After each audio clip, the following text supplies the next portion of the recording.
Hello friends, आप सभी का मेरे चैनल में स्वागत है। आज की कहानी का शीर्षक है कौवे की परेशानी। एक कौवा जंगल में रहता था और अपने जीवन से संतुष्ट था। एक दिन उसने एक हंस को देखा।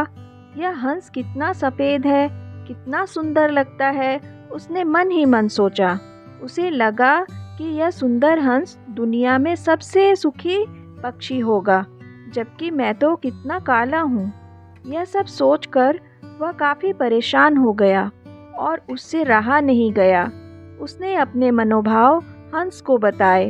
हंस ने कहा, वास्तविकता ऐसी है कि पहले मैं खुद को आसपास के सभी पक्षियों में सुखी समझता था, लेकिन जब मैंने तोते को देखा तो पाया कि उसके दो रंग हैं तथा वह बहुत ही मीठा बोलता है।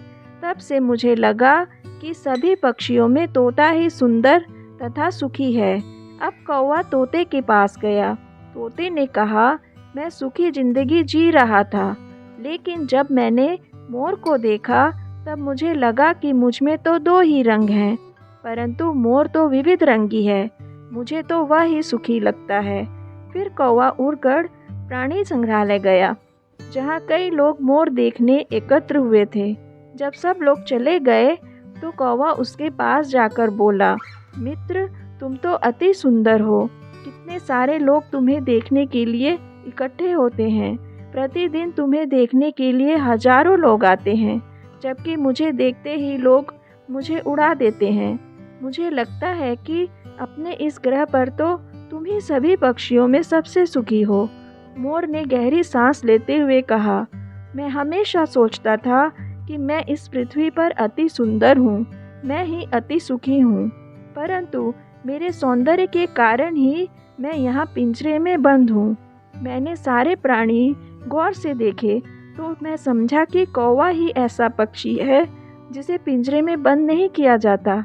मुझे तो लगता है कि काश मैं भी तुम्हारी तरह एक कौवा होता, तो स्वतंत्रता से सभी जगह घूमता, उड़ता, सुखी रहता। मित्रों, यही तो हमारी समस्या है। हम अनावश्यक ही दूसरों से अपनी तुलना किया करते हैं और दुखी उदास बनते हैं। हम कभी हमें जो मिला होता है उसकी कद्र नहीं करते। इसी के कारण हम दुख के विष चक्र में फंसे रहते हैं। प्रत्येक दिन को भगवान की भेंट समझकर आनंद से जीना चाहिए। सुखी होना तो सब चाहते हैं, लेकिन सुख रहने के लिए सुख की चाबी हाथ करनी होगी तथा दूसरों से तुलना करना छोड़ना होगा, क्योंकि तुलना करना दुख को न्योता देने के समान है। यदि आपको सुखी रहना है तो किसी से अपनी तुलना नहीं करो। आप ही हो, आपके समान कोई नहीं। फिर क्यों दूसरों से अपनी तुलना करना, ईर्ष्या करना। फ्रेंड्स, यदि आपको मेरी ये कहानी अच्छी लगी तो प्लीज़ लाइक, शेयर, सब्सक्राइब करें। Thank you.